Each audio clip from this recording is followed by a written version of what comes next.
You and Dwayne "The Rock" Johnson is a board of directors. Yeah. Could you ever think that those two would be in charge of all this? No, look, if you go back in time and take the Farrah Fawcett hair guy and the pineapple hair guy and say, hey, these two guys are going to be running all of this, you would not invest your money in that. Yeah. Before you were a Hall of Famer, Triple H, early in your wrestling career, you went by different names. Very many. Yeah, I just thought maybe we could revisit some of them. Let's do it. This is the first character that you wrestled as. Your name was Terrorizing. Yes. Terrorizing. Here you are. And that's good. He's terrorizing. Dude, come on. No, look at the hair. Come on, look at that. It's fantastic. Like many people, I'm sure I had the Farrah Fawcett poster when I was a kid. And,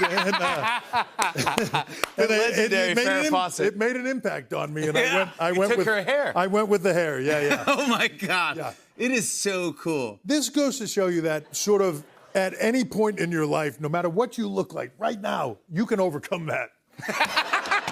So, hey, there's still hope. This is you up here. That is, Yeah. that is me. That is me before I would tragically land in the middle of the ring before getting beaten. What goes through your brain as you're being thrown in the air? I mean, first of all, the fact that anyone can lift you up in the air is insane. Yeah. Throw you. This actually, it's a funny thing for me. This is my first WrestleMania that I would compete in.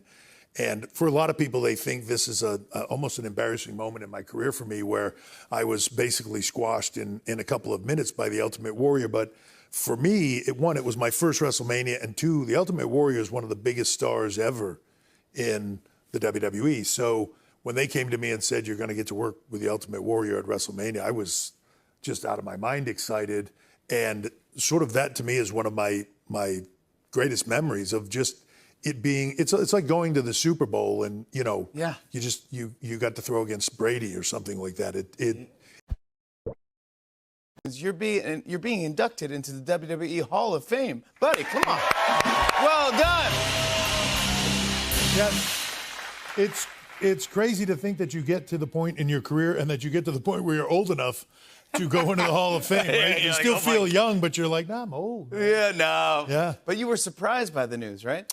I was. Undertaker and... Yeah, look, I run the creative for WWE, so in the last few years, I've been like, I'm not putting myself in the Hall of Fame. It is just not... Yeah, you can't do that, right? And so I wasn't going to do it. We had plans for Hall of Fame this year for other people, and we were at a town hall where I was talking to our, WWE's about 800 employees or so and doing a town hall, and it's all business stuff with WWE President Nick Khan. And at the very end of this, all of a sudden out walks Shawn Michaels and The Undertaker, and I'm thinking like, damn, I should have probably read this format better. Like, what's going to go down right now? No idea they were coming out there, and they started. I was very confused, and then they started to get into the Hall of Fame, and I was like, oh man, they got me. Go.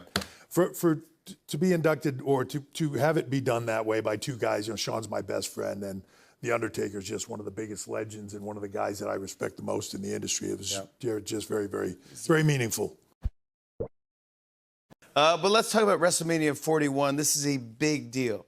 This is Cody Rhodes versus John Cena. Yeah, Allegiant Stadium, Las Vegas, next weekend. So it's 2 nights, and the big main event on the second night is John Cena versus Cody Rhodes. Las Vegas. Yeah. WrestleMania in Las Vegas. What is it? What can we expect? They say everything that happens in Vegas stays in Vegas, but with us, everything that happens in Vegas that weekend will be heard worldwide.